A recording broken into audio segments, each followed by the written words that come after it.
आत्मा निराकारी बने भने उसलाई याद हुनेछ मेरो परमपिता को र कहाँबाट आएका छन्, कहाँ उसको विमान छ।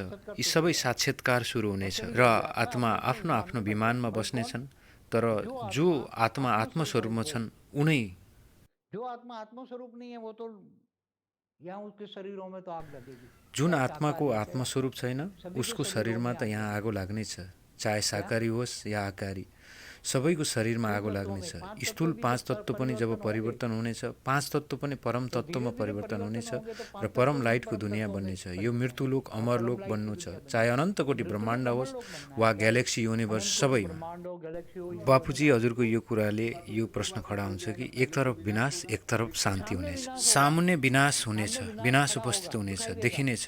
मानिस आत्मालाई जानेर यो ज्ञानतिर आउनेछन्, परम सत्य के हो, कसरी बाँच्ने त। परम सत्य सुनेर मानिस चारैतिरबाट भाग्नेछन्। सामुन्ने देखिनेछ, त्यसको असर पनि थाहा हुनेछ। सूक्ष्म वतनवाले पनि कयौँमा प्रवेश गरेर यो ज्ञान सुन्नेछन्। अन्तिम परम सत्य आत्मस्वरूप आत्मज्ञान।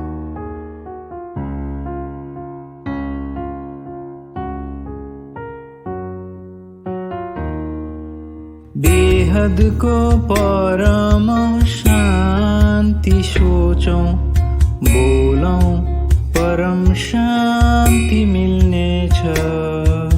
बेहद को परम शान्ति सोचौं, बोलौं, परम शान्ति मिल्नेछ।